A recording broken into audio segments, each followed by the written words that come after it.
Muito boa tarde a você, amante do mundo de tecnologia, que está acompanhando a gente aqui no canal de Piracicaba, a mídia que mais cresce no Brasil. É verdade, vai lá no Instagram e acompanha semana a semana para você ver. Eu sou o Otávio Oliveira, eu sou proprietário da empresa Forward Tecnologia e também sou o fundador da comunidade TechPira. E você está assistindo aqui o podcast, aliás, o TechPira Podcast. Esse é o programa de número 2, né? Hoje estamos entrevistando aqui o ilustríssimo Paulo Machado. Paulo, ele tem uma empresa de tecnologia aqui, bastante tradicional, aqui também na região metropolitana de Piracicaba, que é a WRPD Tecnologia. E também, atualmente, ocupa a posição aí de presidente da Associação das Empresas de Tecnologia da região metropolitana de Piracicaba, mais conhecida como ATEP, né? Não só vende tecnologia, como é um hard user de tecnologia, né? E acabei de saber, apesar de conhecer o Paulo já há algum tempo, né, que também é um marceneiro, nas horas vagas é um marceneiro autodidata. Que legal. Paulo, seja bem-vindo aqui ao TechPira Podcast. Um prazer imenso ter você aqui para a gente bater aquele papo sobre tecnologia e sobre a pessoa que está por trás também da tecnologia, né? Esse é o objetivo principal aqui do podcast, conhecer as pessoas, né? Assim como da comunidade também, né? Que é apoiar as pessoas do setor de tecnologia. Fica à vontade. Otávio, obrigado pelo convite. Fico muito feliz de estar aqui, de poder participar e divulgar um pouco do que a gente faz em tecnologia aqui na região. Não, legal, muito bom. Então, Paulo, conhecer um pouco do Paulo mesmo, né? Assim, o público aí de tecnologia, conhecer o presidente da TEP, né? O sócio-diretor da WRPD e marceneiro, né? Eu também gosto muito de trabalho manual, assim, é uma coisa que me distrai, mas a minha parte eu sou mais mecânico de carro e de moto nas horas vagas, né? Então eu gosto bastante, tenho bastante ferramenta, muita coisa eu mexo sem levar em oficina, então gosto bastante, mas entendo que você... isso deve ser assim, uma válvula de escape, né? É isso mesmo. E o que você já construiu, assim, como marceneiro? Cara, na verdade, assim, é o que você falou. Eu não fazia a menor ideia de que eu ia curtir fazer isso, né? Inclusive, eu hesito bastante em dizer, assim, porque as pessoas... O quê? O marceneiro? Mas eu acho que o que me chama... o que me atrai ali nisso é ser exatamente o oposto do negócio tecnológico, porque é totalmente analógico. É um negócio que é físico e você não tem nada de muita tecnologia ali. No máximo, alguma eletricidade. Ele não é uma máquina, ele é mais elétrico. E é um negócio que eu sou completamente amador. Mas é igual você no mecânico, eu acho. Né? Comprar ferramenta, porque é legal tal, e começar a meter a mão lá para ver se faz alguma coisa. Mas então, dentro de um certo limite. Eu faço porque eu não vou arriscar quebrar, por exemplo. Então eu vou até onde eu tenho conhecimento, onde eu tenho certeza que eu não vou dar problema nenhum ali. No... Eu, no máximo, eu vou desperdiçar madeira, né? Então, assim, eu vou fazer uma mesinha lá. Eu começo a fazer encaixe. São coisas que, tipo, ocupa a cabeça de um jeito que você passa o tempo, você fica lá, detalhinho e tal, encaixando e tal, aí... Puta, não ficou legal, não ficou perfeito. Na próxima vai ficar. Então, fazendo isso, né? Ou se estraga, joga fora, fazer tudo de novo. E a satisfação talvez seja bem parecida com a minha quando eu faço essas atividades, né? Que é a conclusão, né? Então, quando eu termino ali que eu resolvo um problema do meu carro, ou eu melhoro, da minha moto, melhoro alguma coisa, assim, ou concluo uma manutenção, o negócio estava precisando e tal. Além da economia, é claro, né? Mas dá uma satisfação... No meu caso não tem economia, não. Madeira é caro, ferramenta é caro. Às vezes eu compro mais ferramenta do que eu preciso, obviamente. E muitas vezes eu tô construindo alguma coisa que é para guardar a ferramenta. Então, assim, eu não precisava construir aquilo, eu comprei uma ferramenta para construir aquilo que eu estou construindo é para guardar a própria ferramenta. Ou seja, é completamente inútil, eu só gastei dinheiro mesmo. Mas vindo a satisfação de alguma forma, tá bom, né? É isso. Mas que legal. E aí fazendo um vínculo até com tecnologia, né? E com a pessoa do Paulo também, né? Dentro desse um pouquinho dessa parte de marcenaria, onde você faz a construção, né? Como é que você construiu sua carreira aí desde o começo? Como é que foi? Por onde você passou? O que que você estudou? Quem que falou pra você? Vai por esse caminho aqui, Pois é. tecnologia. Como é que você entrou nesse mundo louco aí que a gente Bom, trabalha, Paulão? tá. Eu tenho 51 anos e comecei lá nos 14, 15 anos. Com criança, informática ou computação, tecnologia, não era uma coisa muito presente na minha infância, assim, né? Isso, no máximo videogame, né?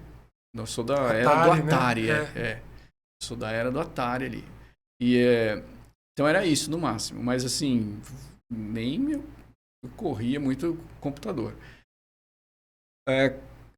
Com isso, eu fui fazer colégio técnico, e a minha intenção era fazer química. E eu não morava em Piracicaba. Eu sou nascido em São Paulo, mas mudei de São Paulo para São Pedro, aqui perto, criança com os meus pais. E a minha infância foi em São Pedro. Nessa época em São Pedro, o segundo grau, né, o colegial, hoje o ensino médio, mas naquela época a gente chamava de segundo grau, lá eram poucas opções. E as opções que tinham era o tradicional, era o colegial, né, chamado na época. E o meu pai, já faleceu até, mas foi ele que me empurrou para alguma área, né? Porque ele falou assim, ó, eu acho que o colegial técnico é melhor. Na época, acho que tinha esse nome, colegial técnico. Isso. É melhor porque, além de você cumprir o segundo grau, você sai com alguma profissão, você aprende alguma coisa. Né? E aí eu falei, ó, eu, sei lá, gosto de química. Então, olhando para um lado para o outro, aqui em Piracicaba tinha cursos de açúcar e álcool. Tinha no Ângulo e tinha na FUMEP. Curso técnico e o nome era açúcar e álcool. Mas era química, porque o açúcar e álcool é por causa da região, era atrair. Enfim, com ele visitei as escolas. E na FUMEP, o colégio chama COTIP, né? Colégio Técnico Industrial de Piracicaba. Eles me mostraram os laboratórios fantásticos de química, aquele laboratório gigante, hidraria, todo aquele equipamento. E eu tinha que pôr uma segunda opção de curso. E aí a pessoa que recebeu a gente na escola mostrou tudo, né? E ele abriu um recém-montado laboratório de informática, com 10 computadores Itautec, o PCXT na época, da Itautec, novinhos assim na sala. Eu olhei aquela sala, aqueles computadores com aquela telinha verde, coisinhas escritas lá, tal. Dali até a secretaria onde eu fui preencher o negócio, inverteu. Que legal. Entendeu? O curso de processamento de dados passou na frente e ficou como primeira opção e o outro em segunda opção. E aí foi aí a minha decisão. Então foi bem assim de virada na hora. E aí foi isso. Eu fiz o técnico de processamento de dados lá. De lá entrei na ciência da computação lá mesmo. E segui, mas assim, já no último ano do colégio, eu já comecei a fazer estágio na usina Costa Pinto, que hoje é a Raízen, né? Uma das usinas da Raízen, né? Comecei a fazer estágio lá, no CPD, trabalhando com COBOL, trabalhando com... naquela época, nos anos... Que ano é isso? É 87, 88. 88. 1988. Então, assim, o computador da usina era um computador desses mais antigos, da Cobra, né? Computadores brasileiros. Rodava COBOL, tal. Já era antigo. Para mim, já era um negócio meio ultrapassado. Naquela época, eu já estava mexendo com PC, com Clipper, né? Com linguagens, assim, da microinformática. Que era Isso. E na usina, microinformática era um negócio meio novidade, assim, nas empresas, não só lá. Tanto é que não tinha um computador na mesa de ninguém na usina inteira. Tinha uma salinha com 3 PCs, assim, Prologic, aqueles computadores antigos. Sim. 3 de uso comum. Todo mundo tinha a caixinha de disquete, ia lá na sala, punha os disquetes lá, fazia as suas planilhas em Lotus, né? Lotus 1, 2, 3, fazia as planilhas, imprimia e levava os relatórios, os resultados. Então, assim, era ali mesmo, ficava naquela, usando o uso comum de 3 computadores. se você olhar hoje o que é, né? Qualquer escritório, né? Então, era assim. E lá na informática tinha um PC, um só, ficava lá, ninguém mexia, ficava no meio lá do aquário lá. Eu falei assim, cara, ali que é minha praia, né? Porque esse negócio grande aí eu tava aprendendo, né? E quem é de programação, assim, que é jovem há mais tempo como nós, né? Um jovem há bastante tempo, conhece. Jovem sênior. Esse que passou por um COBOL da vida aí, sabe o que é que eu tô falando de COBOL, né? Então, para mim, naquilo era triste, era difícil. E os caras lá, era arroz com feijão para eles, COBOL, né? Era o que todo dia. Esses caras também na época tinham 10, 15, 20 anos de experiência, né? Tinha. Era injusta a comparação. Não é questão de comparar, era o que eu tava falando. Para eles, o meu mundo ali de microinformática era estranho. Era novo também. Era novo e eles tinham assim, mas será que isso vai me substituir? Exatamente. Qual que é disso e tal?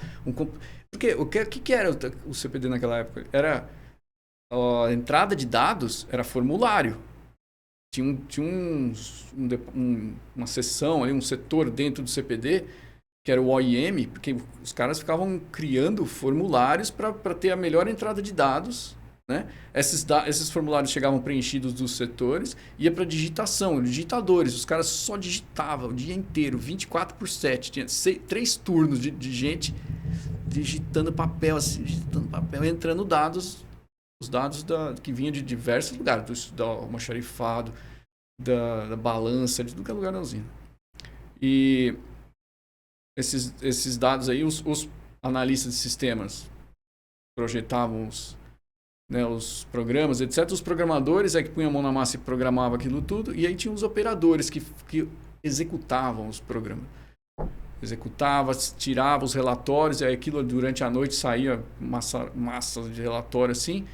E os setores vinham buscar. Ele falava, vim buscar meu relatório aí de posição de estoque. Então ele levava um relatório lá daquele dia, como é que estava, tal. Então era desse jeito.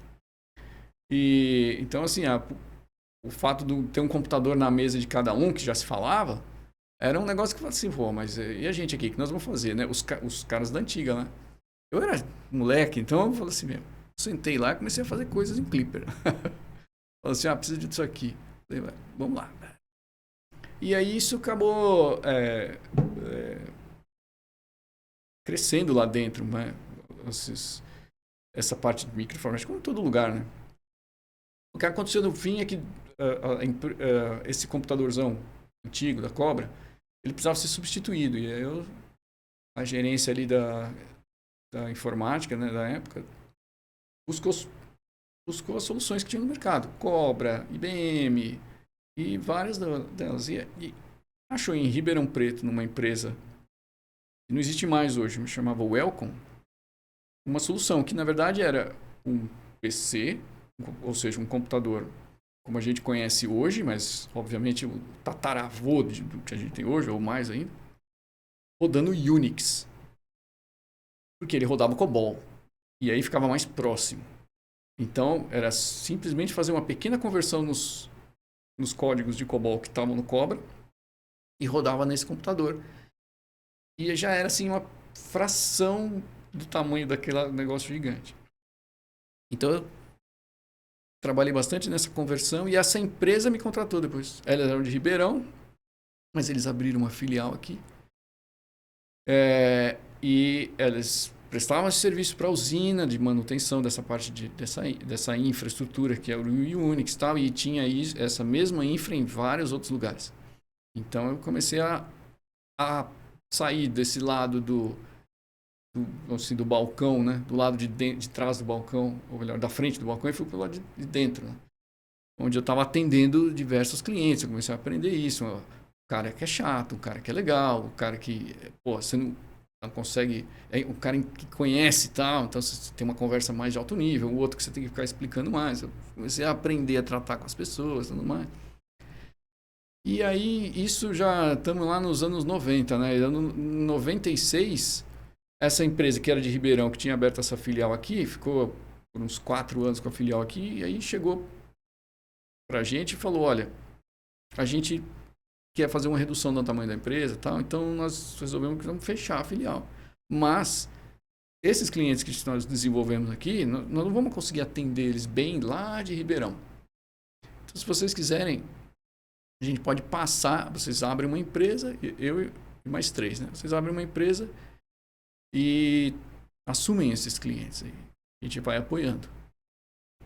E a gente fez isso. Então, WRPD são os 4. Né? Wagner, Reginaldo, Paulo e Débora.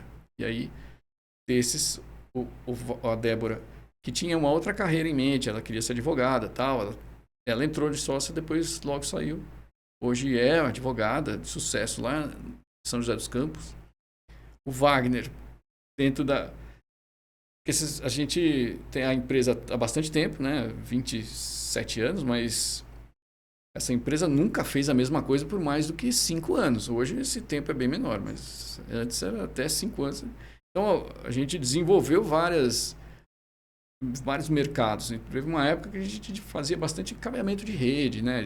Cabeamento estruturado e tal. E isso virou um negócio à parte. O Wagner tocou isso, tem uma empresa disso e nós separou essa sociedade. E na parte de infraestrutura de servidor, tal, que é o que a gente foi afunilando, ficou eu e o Reginaldo tocando. Então, hoje é o nosso foco. E ainda era uma infraestrutura local, né? Hoje já é na nuvem. Então, como eu falei, as coisas vão cada vez mudando mais. Né? Mais legal. rápido. Cara, eu fiquei quietinho aqui ouvindo por 2 fatores. Não, a história estava muito legal, assim, muito boa de ouvir. E eu passei por situações muito similares nas mesmas épocas que você, mais ou menos. A gente tem praticamente a mesma idade, né? Só que eu estava em São Paulo e eu entrei na Itautec. Você falou do computador Itautec aqui? Pois é. Eu entrei na Itautec lá em 89. Em 91 eu fui pro CPD. Eu entrei para ser auxiliar de escritório. E tinha exatamente isso. Tinha já alguns PCs, rodava o editor de texto, era o redator. Porque era da Itautec. Exatamente, ela era também... Ela não ia pro WordStar. Isso. E a planilha era Calctech. Calctech também devia ser da Itautec. Era da Itautec. É porque nessa época tinha reserva de mercado, né? Sim. E eles eram, assim... E não tinha nada que era um padrão de mercado. Era uma pirataria que o cara tinha que vender alguma coisa. Então... Ele desenvolveu dele, né? E aí eu entrei para poder ser esse auxiliar de escritório lá em 89, em 93, em 91, bem no comecinho de 91, a prática lá do gerente do CPD, né? Era pegar geralmente um office boy da empresa, né? E dar uma oportunidade. E aí quando eu entrei lá, eu rodei essas áreas todas que você falou aí. Né? Comecei aspirando as impressoras, eram várias. E às vezes eu fazia turno de madrugada ou de final de semana. E era onde imprimia um monte de relatório lá na console, ficava dando comando para mandar relatório para a impressora, formulário contínuo, acabava, tinha que expirar, trocar fita, separar os relatórios depois, porque de lá até que era talvez um pouquinho maior em termos de capilaridade do que a Costa Pinto, né? Sim. Que você comentou.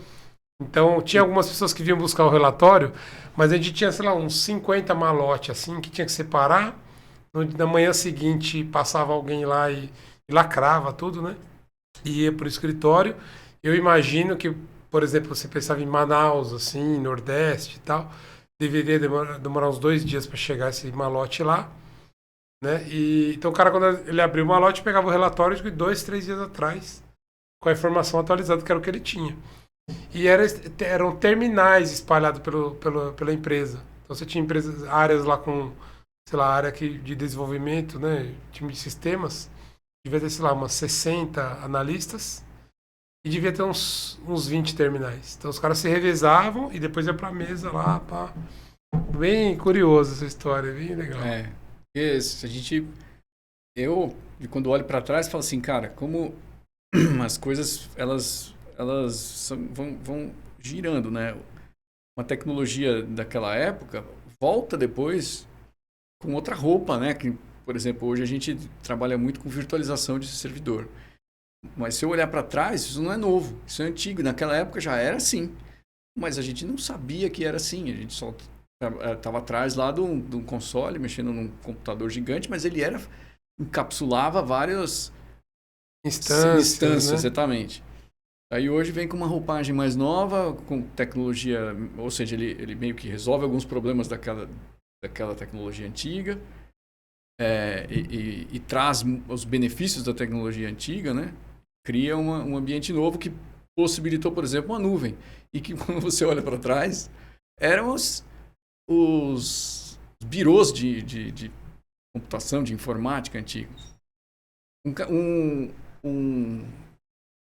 tenho que dar o crédito aqui, foi um cara da Microsoft que falou isso, talvez ele tenha ouvido também, mas foi o Paiva da Microsoft.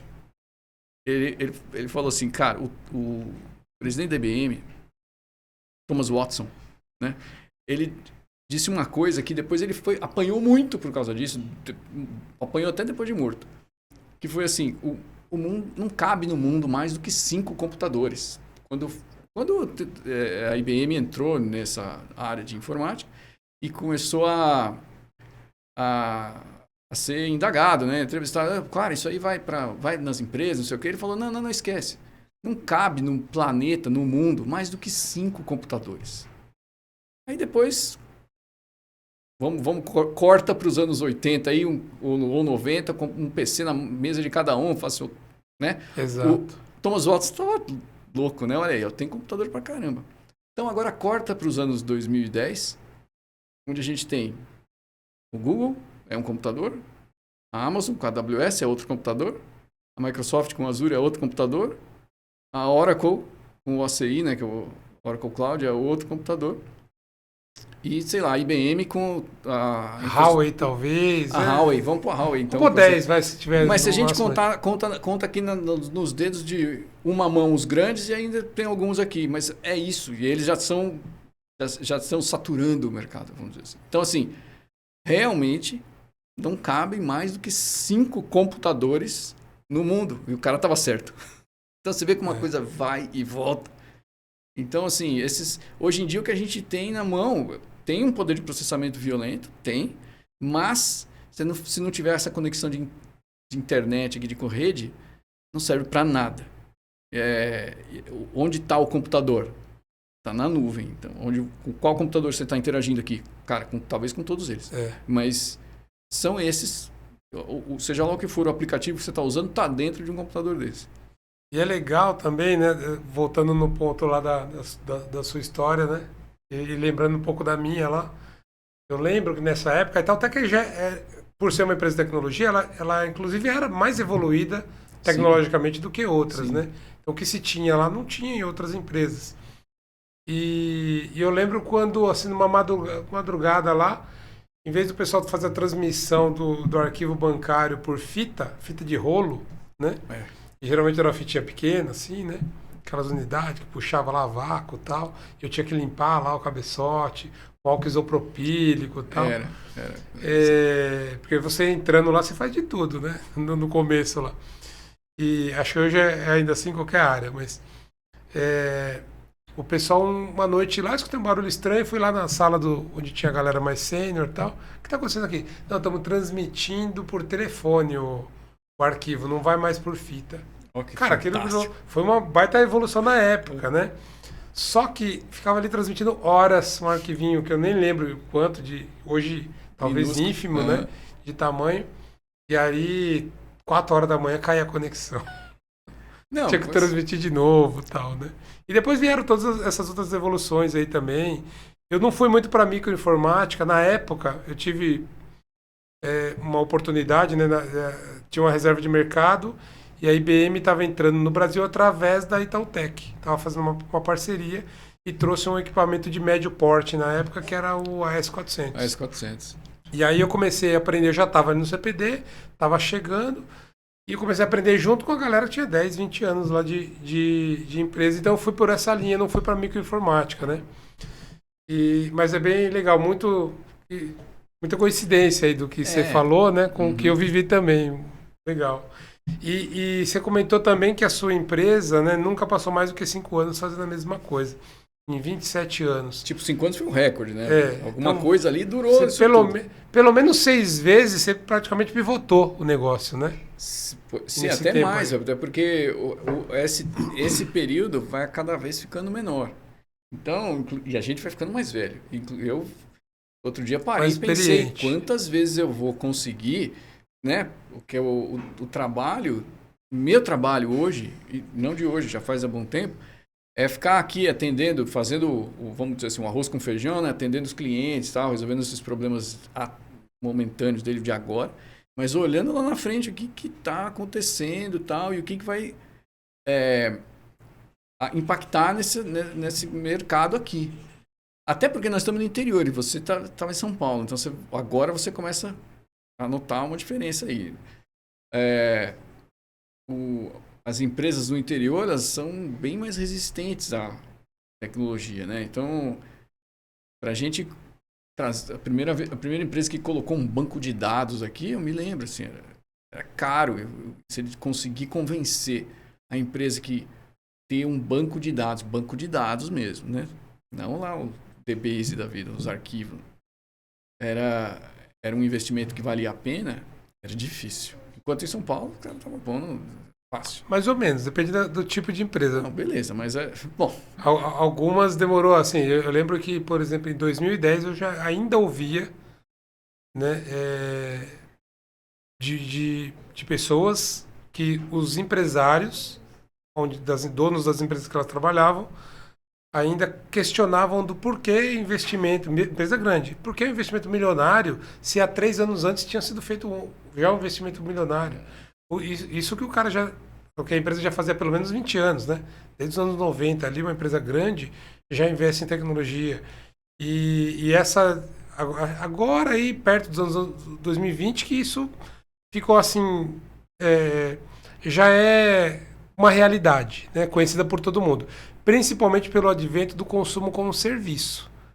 Inclusive nuvem. Né? Você paga, você não é dono do negócio, né? Você não compra nada perpétuo para você, que é uma ilusão também, porque é o perpétuo para você, até daqui 3 anos o fabricante falar que não dá mais suporte, né? Você perder garantia, você não tem mais evolução de produto, você tem vulnerabilidades e você tem que comprar de novo. Então, é complicado, né? Isso. Mas o tempo era maior, né? A tecnologia durava um pouco mais na mão das pessoas. Até que a gente, tipo, uma das coisas que nós fizemos bastante foi assistência técnica, em hardware mesmo. Consertava os defeitos no hardware. E a gente consertava mouse, consertava teclado. Certo? Hoje em dia você joga fora, compra outro. E consertar um teclado. Mas só que se pegar um teclado lá daquela época e colocar hoje aqui, tipo esses teclados que você vê na loja aí que é mecânico e tal, que custa R$1.000 um teclado desse. Era daquele jeito. Então assim, era uma coisa que durava muito mais. E hoje é bem mais descartável. E a velocidade da evolução aí do hardware e do software é que foi reduzindo esse tempo. Então, que hoje é mais ou menos uns 5 anos, né? O cara compra uma infraestrutura, põe dentro da empresa dele, ele já sabe, né, que isso daí não é um investimento, pronto, estou livre, não preciso mais me preocupar com isso. Não. Pode descansar um pouquinho, mas já vamos planejando o que vai fazer daqui 5 anos, né? Como que eles vão fazer daqui 5 anos? Ou vai comprar outra, renovar essa infraestrutura toda, tal, ou vai para a nuvem? Finalmente. Porque hoje está sendo isso, né? Nas empresas aqui da região, que são empresas pequenas e médias, né? A gente não tem grandes empresas. As grandes empresas que tem aqui, tipo Caterpillar, ou mesmo Raizen e tal, elas têm um corpo ali de tecnologia que dá as diretrizes ali dentro, né? E no caso uma Caterpillar multinacional até. Mas se a gente falar das empresas locais, elas são empresas médias no máximo, né? Em termos de tecnologia. Podem ser gigantes no mercado delas, de metal mecânico ou agroindústria, sei lá. Mas na parte de tecnologia elas não são tão grandes. E essa virada da infraestrutura local para a nuvem tem sido dolorosa. A gente vê que é um movimento lento, sempre olhando o que o vizinho está fazendo, conversando com o cara lá que é uma referência, por exemplo. Como é que você fez? Você colocou, está funcionando, está desempenhando bem, entendeu? Não está custando muito caro, o medo é isso. Vou colocar na nuvem, depois vai vir uma conta absurda, tal. Então, assim, o trabalho nosso também aumentou muito na arquitetura, né? Porque o que antes dentro de uma empresa era mais simples, comprar uma infraestrutura e colocar lá e pôr para funcionar, era um super tiro de canhão. Você fala assim, é super dimensionado. O que eu estou colocando aqui vai dar conta tranquilo. E aí, daqui 5 anos, vamos ver. Mas é um negócio que hoje, você pensa bem, eu comparo com o seguinte, normalmente eu vou na empresa, ela, sei lá, é um distribuidor de alimentos. Então você fala, bom, beleza, você sabe mais ou menos como que o seu estoque gira. Se você vende margarina, manteiga, você não compra um estoque de manteiga por 5 anos para você vender isso aqui durante 5 anos. Você não compra. Você sabe quanto é que você precisa comprar para atender um mês ali, ou sabe? E com computação, por que você quer fazer isso? Talvez computação seja mais perecível que o teu produto aí.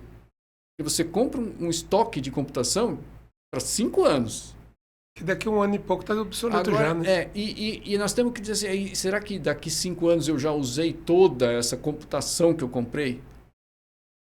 Ou vai sobrar muito? Vai sobrar ou vai faltar? Essa é a conta. Eu preciso chegar lá e consumir meu estoque, assim, deu 5 anos, eu estou vendendo a última manteiga, margarina, sei lá. Entendeu? Isso é difícil.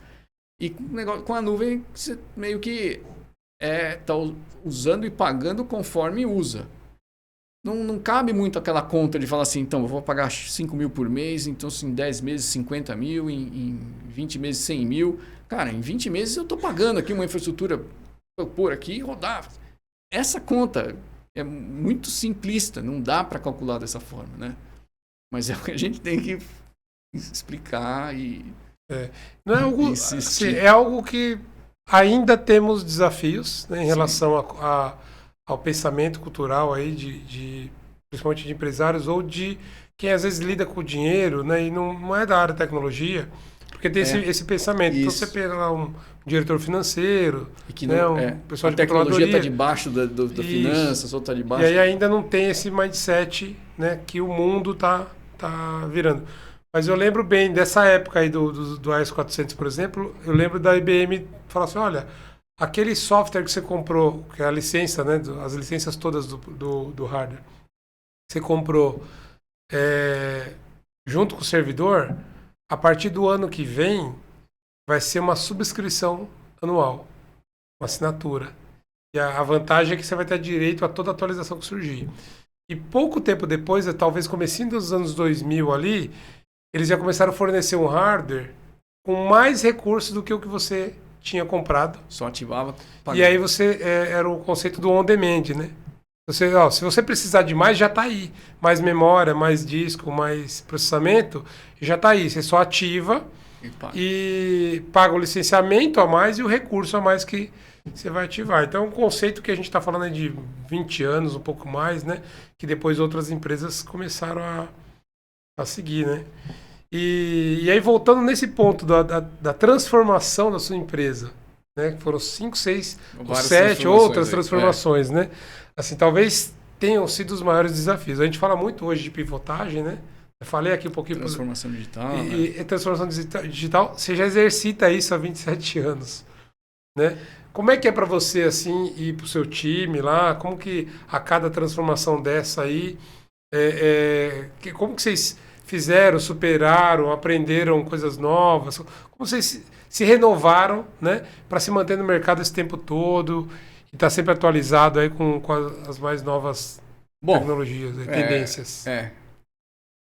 Eu assumi esse papel aí de buscar o próximo passo, né, o que vai nos levar daqui aos próximos 5 anos, não é o que nos trouxe de 5 anos para cá. Então, o que vai ser? Qual é o próximo passo?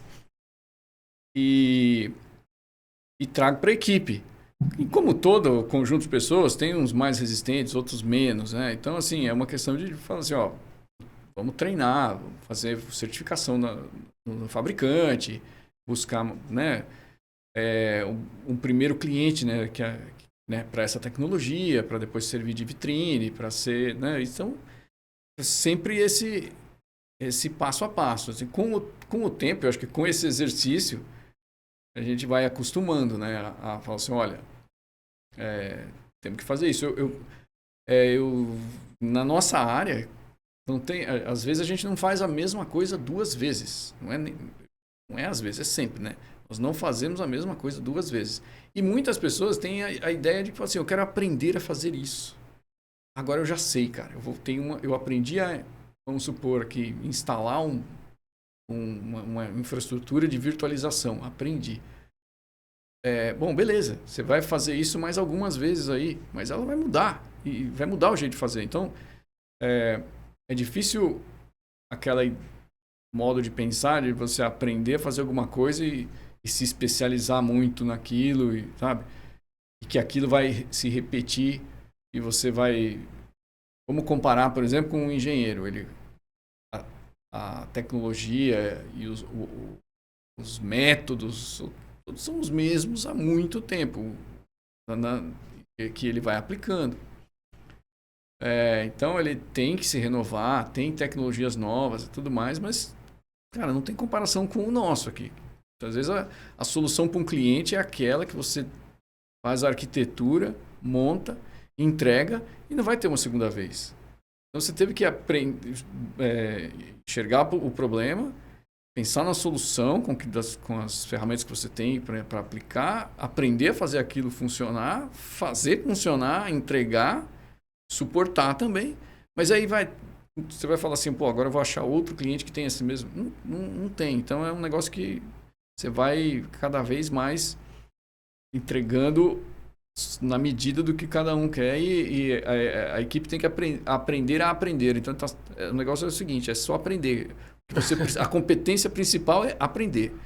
Tem que aprender a fazer uma coisa hoje, amanhã outra, não vai se repetir muito. É engraçado você estar falando isso, né? E é algo que esse conceito do aprender já está claro para você há bastante tempo? Bastante tempo, talvez até mais do que eu imagine. Inconscientemente a gente já está sempre preciso aprender aquilo lá, preciso aprender aquilo lá. Agora tem um conceito novo do Long Life Learning, né?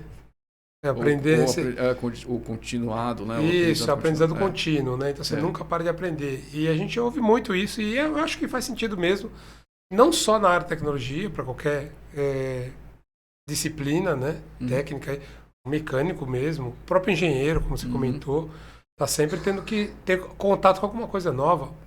O advogado também, com novos conceitos, novas jurisprudências, novas legislações. Mas agora, assim, veio com esse novo nome falando, olha, agora a moda da vez é aprender sempre. Não é um negócio antigo, né? Não é um conceito antigo, né? Isso. Talvez agora se popularizando, né? É que em outras carreiras que eu percebo é que você tem uma consistência maior, né? Exatamente. A mudança, talvez, como diria um presidente de uma empresa que eu trabalhei, assim, acontecem grandes mudanças, mas em doses homeopáticas, né, devagarzinho. Então, durante 10 anos você muda, se transforma, talvez sem perceber tanto. Talvez algumas áreas são assim. Em tecnologia, surgiu uma tecnologia nova. Exatamente. Todo mundo começa a adotar, querer. E às vezes é angustiante pra gente. Porque você fala assim, cara, eu tô ficando para trás, eu tô ficando para trás. O sentimento de eu tô ficando para trás começa a crescer, sabe? Eu me lembro que quando... Voltando no início, né? Quando a gente tava com Clipper e tal. Sabe aquela ideia de, peguei o livro, em algumas semanas aprendi tudo. Eu sei tudo sobre isso. E aí agora eu olho para hoje. Eu sei tudo sobre o que dessa minha área de tecnologia? Nada, nem tem nada aqui que eu possa dizer eu sei tudo. Sobre uma pequena parte.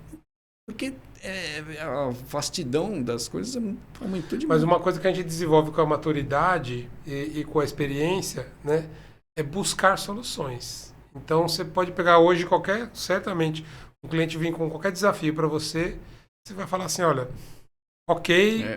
me dá uns 2 dias, eu volto aqui.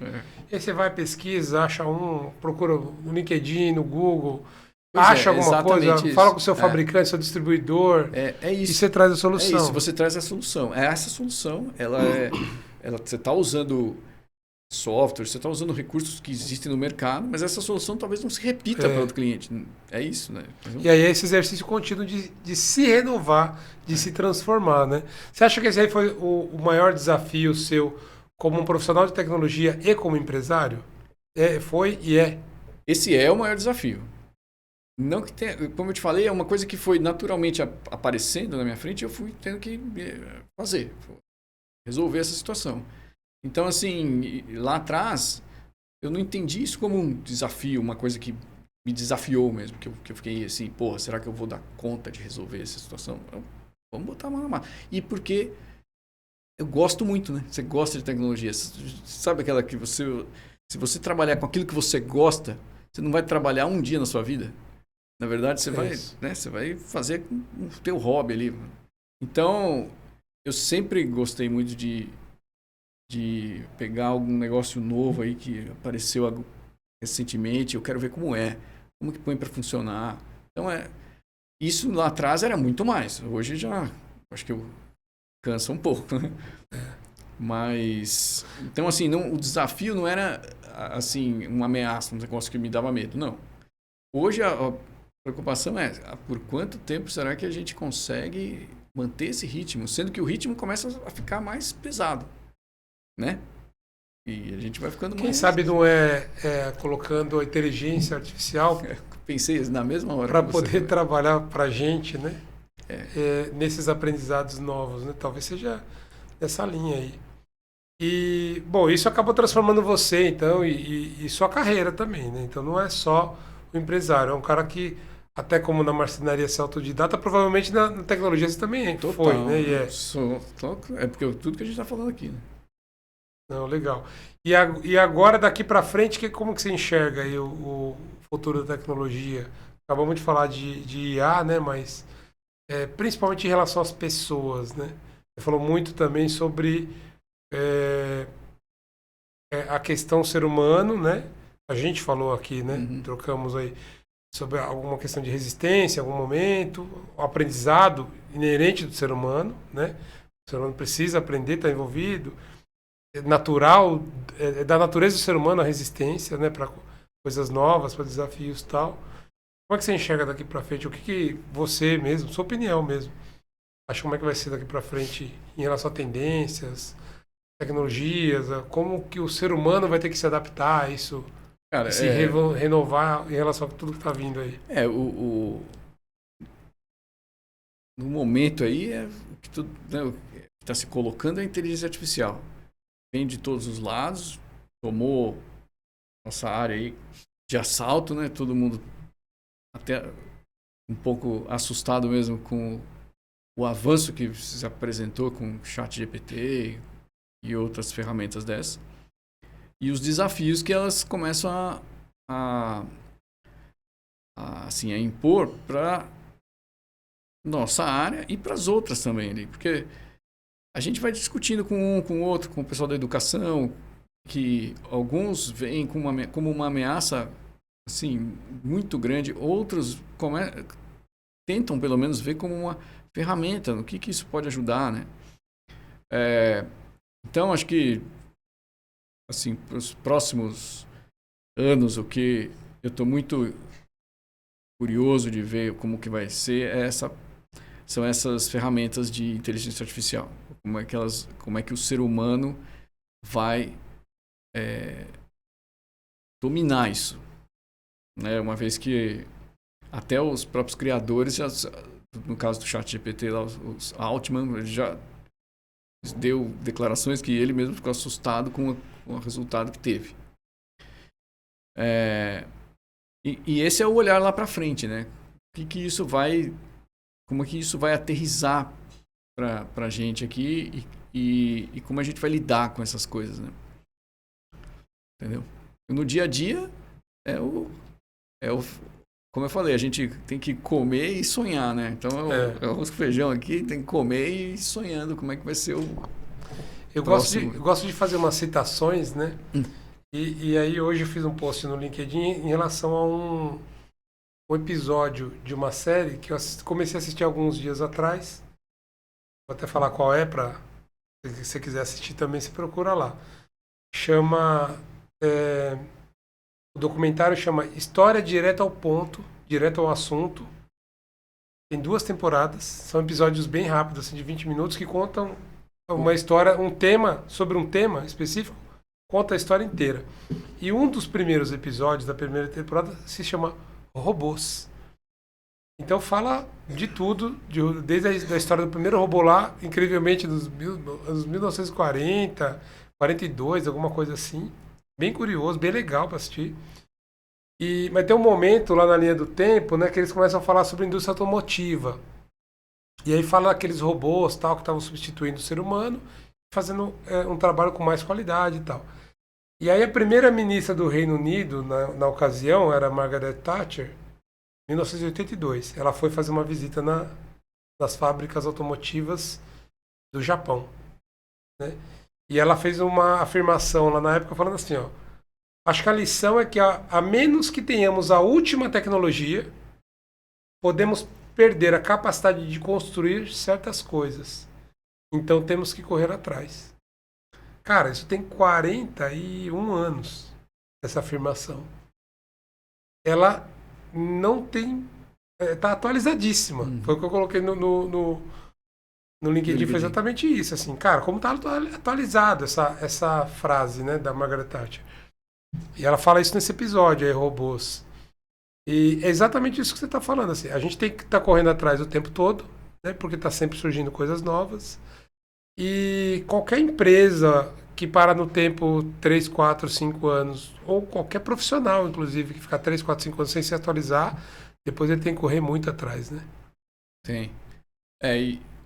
E a gente sabe, né, como a gente discute isso em outros fóruns aí, e hoje em dia eu acho que na nossa época, a tecnologia era um pouco distante.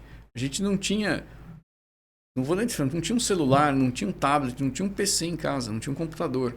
Que distância a gente tinha de um computador, né? E hoje em dia, qualquer criança já tem um computador na mão. Porque isso é um computador. E não é um computador qualquer. Esse dispositivo está educando as crianças. Mas assim... Assim, no sentido literal. Os pais estão dando para a criança... a criança já cresce com a tecnologia na mão. Acessível. E talvez isso banalize, vamos dizer, vamos colocar num bom sentido aqui, a tecnologia, a ponto dela não se interessar em seguir uma carreira de tecnologia. Porque a tecnologia é um negócio que está ali, ó, tá todo dia. Sabe? Então, ela não enxerga por trás e não se interessa. Então, é um desafio interessante, um desafio importante da nossa geração é fazer com que as próximas se interessem da forma que a gente se interessou. Ou da forma não, se interessem por tecnologia, a gente se interessou de um jeito. O jeito que vai atrair eles é outro. Que eles tenham na mão coisas que nós nunca imaginávamos existir. No sonho mais louco que você tinha lá nos seus 15 anos, lá mexendo no computador, na Itautec, lá eu aqui. Programando em Basic, aquela revistinha, gravando na fita cassete. Né, quando você imaginar tudo que tem hoje? Eu não tenho como. O que foi isso? Aquelas coisas nos atraíram. Tá, a gente tem que ajudar ou procurar formas de atrair novos talentos, atrair jovens para a área de tecnologia. Porque é muito carente, né? Muito carente de profissional, falta muita coisa. Quanto mais a gente tem dispositivos que rodam, que tem um software ali dentro, relógio, smartphone, tablet, computador, televisão, câmera, tudo tem um software. Tudo tem um software dentro. Cada vez a gente tem menos gente interessada em ir pro lado de trás desse business para desenvolver software para isso. Então, tem uma disparidade. Agora, isso aqui, porque olha para a Índia, o cara vai dominar o mundo desenvolvendo, desenvolvendo nesse mercado. Então, assim, é um desafio para a gente aqui procurar maneiras de conquistar a juventude para vir para a área de tecnologia. Eu concordo totalmente com você. Não só porque a pessoa pode até achar que ela já está na área de tecnologia porque ela está fazendo várias coisas super legais aqui no celular e tudo mais. Não. É vir para mais profundamente mesmo. Né? E tem uma coisa, eu penso algo, né? Já há vários anos, né? É assim, a gente teve a oportunidade de conhecer lá o mundo analógico, né? O início da computação, sem tela gráfica, né? Tendo que dar comando ali por trás para chegar alguma coisa para o usuário, né? Uma interface amigável para o usuário, né? E a gente conhecia todo esse fluxo da entrada do dado, processamento Até a saída e saída, né? É. E depois começou a vir as interfaces gráficas, que simplificou muito a vida das pessoas. E eu lembro de uma passagem também, eu demorei uns anos para fazer faculdade, e aí na faculdade já estava assim, na moda Visual Basic. E aí a galera perguntava lá para a professora, toda hora reclamando que, não, pô, eu não quero aprender C, não quero aprender conceitos de computação, que é da década lá de 1970, 60. Quero aprender o que está no mercado agora. Não tiro a razão da galera daquela época, né? Só que o tempo mostrou uma verdade do que a professora falou ali, e eu nunca esqueci disso. Isso deve ter uns 20 anos. Ela falou assim, cara, eu posso, a faculdade aqui ou qualquer outro lugar, você pode aprender o que está acontecendo agora, a linguagem da moda, né? Mas se você não aprender conceito, você não vai aprender a próxima linguagem, porque essa da moda vai desaparecer. Como de fato aconteceu, né? E não é só na área de tecnologia, mas eu acho que falta muito na educação como um todo, né? Qualquer disciplina, você ensinar conceitos. Hoje, e eu acredito que aconteça com você também, né? Assim, eu não estou na área técnica já há mais de 15 anos, né? Mas eu converso com qualquer técnico, especialista de qualquer tecnologia, porque meu lastro são os conceitos. Em algum ponto, eu consigo fazer provocações ou questionamentos e já em algumas situações de crise, por exemplo, nessas provocações, pô, mas não tem isso, não tem tal, aí consegui fazer o cara chegar numa situação que eu desconhecia tecnicamente ali, mas indo pelo caminho do conceito. Peraí, deixa eu dar um comando aqui, pá, dá um comando, pô, se fizer isso, se mover, não sei o que, funciona, né? Então a gente, com o conceito, a gente consegue acompanhar esse desenvolvimento e essa atualização, né? Mas eu concordo com você, essa formação de jovens aí, né? O jovem não. Para a área de tecnologia. Eu me preocupo com todas as áreas, né? Só com tecnologia, não. Pois é, tô falando da nossa área aqui, né? Acho que cada um. Cada um no seu quadrado, já é difícil de cuidar de uma, né? Então, assim, mostrar que realmente, apesar de ter conteúdo disponível aí para aprender à vontade, porque se você quiser aprender Python, você vai no YouTube, acha um curso grátis e aprende Python de cabo a rabo e sai programando. Ótimo. Mas é como você falou, assim, aí o cara acha, não preciso mais estudar, não preciso de uma formação formal aí, né, de tecnologia, nada disso. Porque eu vou pagar lá para aprender o mesmo Python que eu aprendi aqui. Cara, vai ter realmente alguma linguagem sendo usada no curso, porque precisa fazer o conceito aterrissar de alguma forma. Sim. Então isso vai ser. Ontem foi no COBOL, depois foi lá no Visual Basic, no Pascal, todas as linguagens. Hoje pode estar sendo no Python. Mas o conceito que você falou, o conceito é o mesmo. E o cara não precisa ter isso de alguma maneira. Ele não vai ter. Pode até ser que consiga, se for muito fora da curva, né? Mas eu acho que precisa mostrar para a juventude que é importante seguir a carreira e estudar, né, mesmo, e não só ser o autodidata aí de YouTube, né? É verdade. E então, que conselho que você daria aí para esses profissionais que estão entrando na área de tecnologia aí? Do que a gente tem falado nos últimos 15 minutos, pelo menos, foco no estudo, né? Tem alguma lição prática ou algo assim em relação aos desafios que você teve, principalmente por tantos anos empreendendo, né? E olhando o mercado de uma forma um pouco mais ampla, não só dentro de uma empresa, mas dentro de várias empresas de vários segmentos, interagindo com muitas pessoas, executivos, donos de empresas, enfim. E você poderia orientar aí esses jovens que queiram entrar na área de tecnologia, como você falou, vamos se preocupar aqui com o nosso quadrado aqui, né? Que dica que você daria assim para esses caras? Bom, primeiro não vai assustando com tudo isso que a gente falou, não, porque se de repente a gente abre o coração aqui de tal forma, né, Otávio, que o cara não vai nem até o final, já fala assim, eu vou sair daqui que é todo mundo louco, né?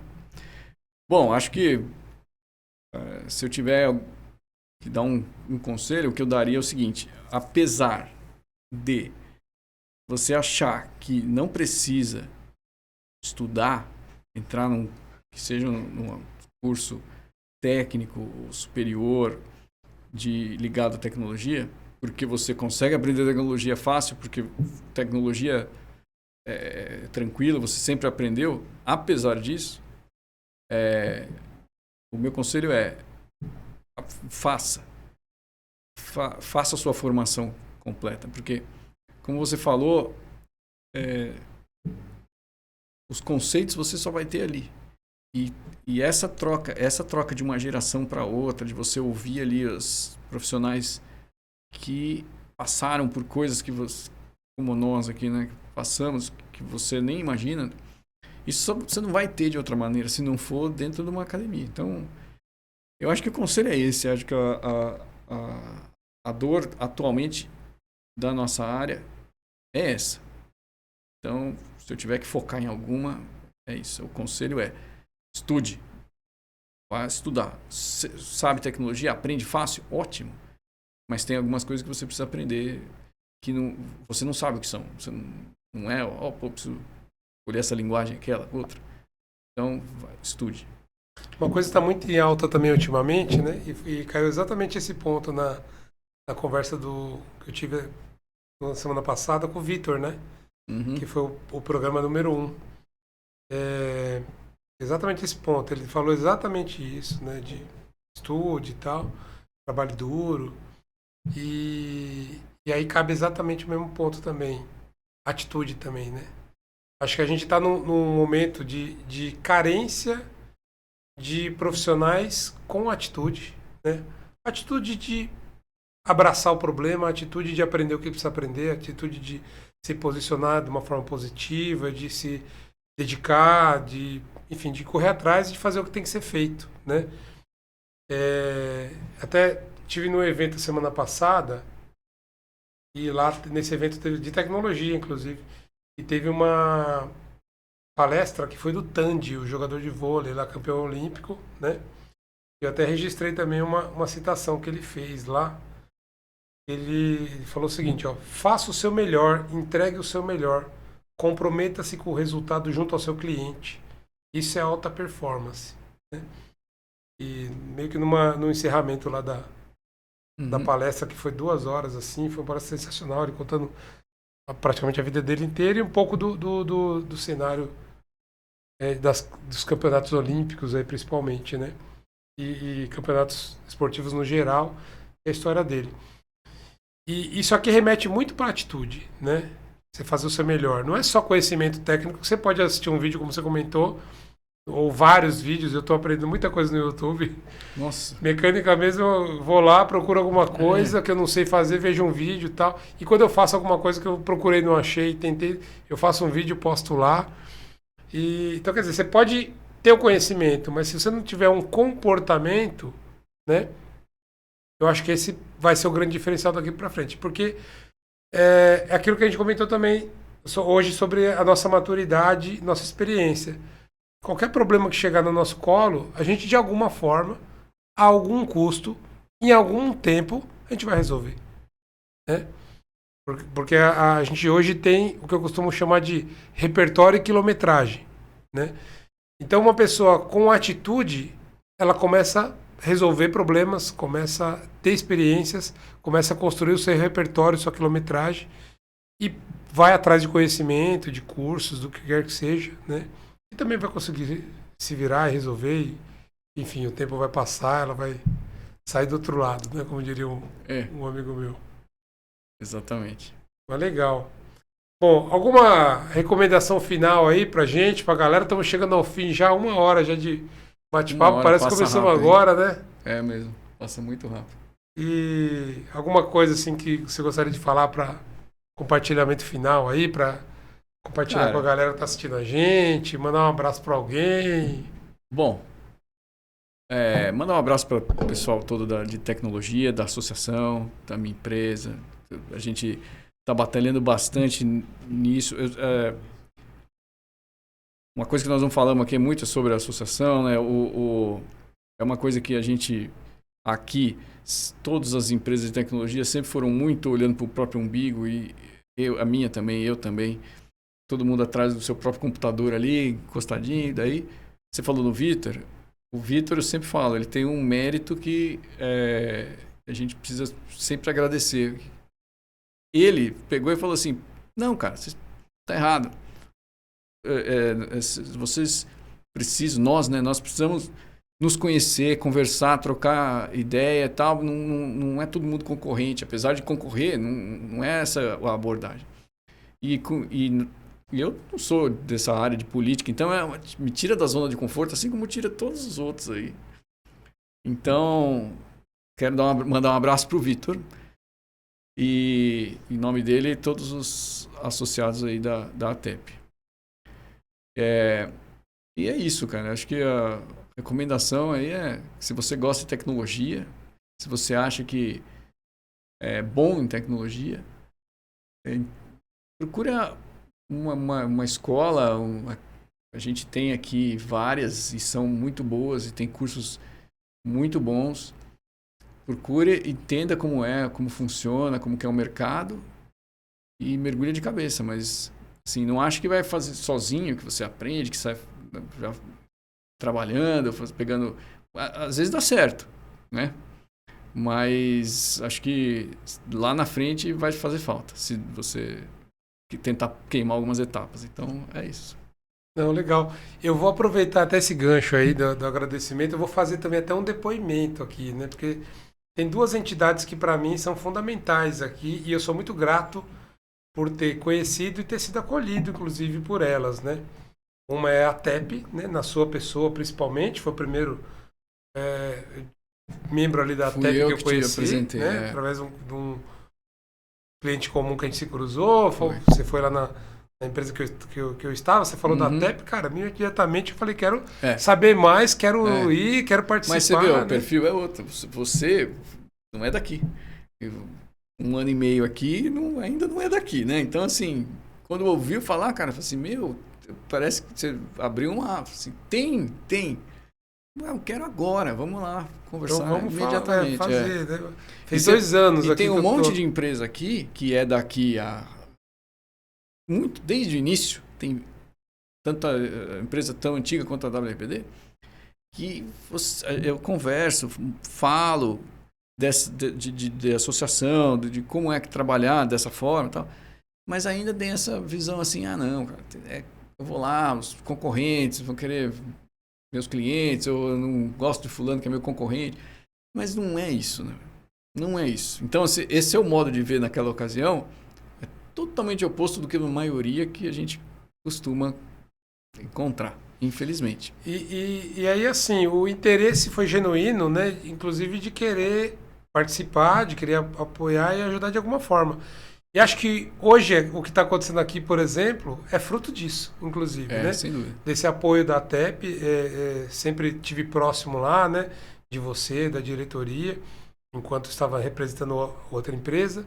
De maio para cá, que eu já saí daquele outro projeto, comecei a tocar minha própria empresa. Procurei vocês lá e a gente, vamos estar próximos, né? Associei minha empresa e o TechPira surgiu de algo que a gente tentou fazer enquanto a TEP, enquanto outro projeto lá associado, que era aquele portal, tal, que une pessoas que procurando trabalho, empresas querendo divulgar vaga e cursos, né? E aí surgiu um recurso gratuito mesmo, o LinkedIn, né? Que é a página no LinkedIn do TechPira, o grupo no LinkedIn, e lá no grupo tem um post com os links para os grupos de WhatsApp, que é onde de fato as coisas acontecem, né? Então, quero ficar atento a vagas de emprego, ou tenho acesso a vagas e quero divulgar essas vagas, tem o grupo de vagas, tem o grupo de capacitação, de cursos gratuitos, né?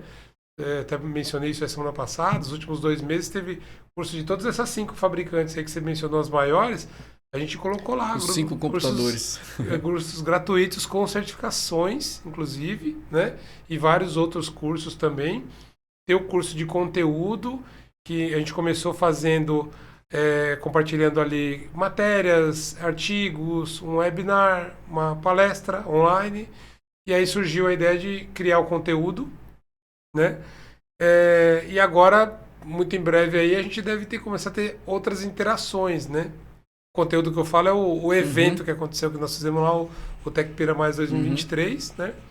A seu convite aí, a gente deve colaborar no outro evento agora na Semana da Ciência e Tecnologia, que é de 16 a 20... 14 a 20. 14 a 20, é que começa domingo, então. De outubro, né? Nessa semana ali.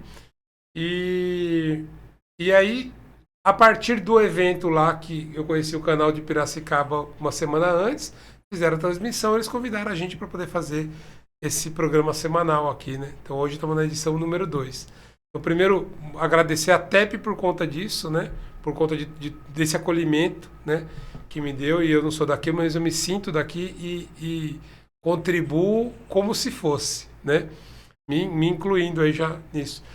E a outra instituição, o Hub Piracicaba, que a gente também está sempre muito próximo. Eu uso muito as instalações de lá, minha empresa está cadastrada lá, né? E para quem não conhece, eu faço o convite. O Hub Piracicaba, você conhece ele na internet como hubpiracicaba.com. Você acessa ali, cadastra a sua empresa. Não precisa ser uma empresa de tecnologia, né? Ela é a plataforma pública de apoio ao empreendedorismo e inovação. E além das instalações gratuitas que pode ser usadas tanto no Parque Tecnológico quanto dentro da FUMEP, ali no mezanino em cima da biblioteca, né? De alta qualidade. Você tem lá mesa, cadeira, ar-condicionado, as instalações, enfim, a possibilidade de interagir, inclusive, com outros membros da comunidade, né? Do Hub Piracicaba. Você pode, caso você tenha uma ideia inovadora, aí você pode submeter e tem todo um fluxo ali de apoio para a sua startup até ela decolar, né? Caso você queira. Eu não tive ainda nenhuma ideia. Se alguém tiver alguma ideia e queira, comente aqui no final aqui, né? Deixa aí o seu comentário, que a gente apoia você, a gente vai lá, apresenta, vamos acompanhar essa sua ideia. Quem sabe vira um unicórnio aí, nascido em Piracicaba. Né? Tem iniciativas aí saindo que que são o segundo passo aí. Tem um hub, depois a gente vai levar para uma incubadora. E a gente está chegando nessa etapa aí já.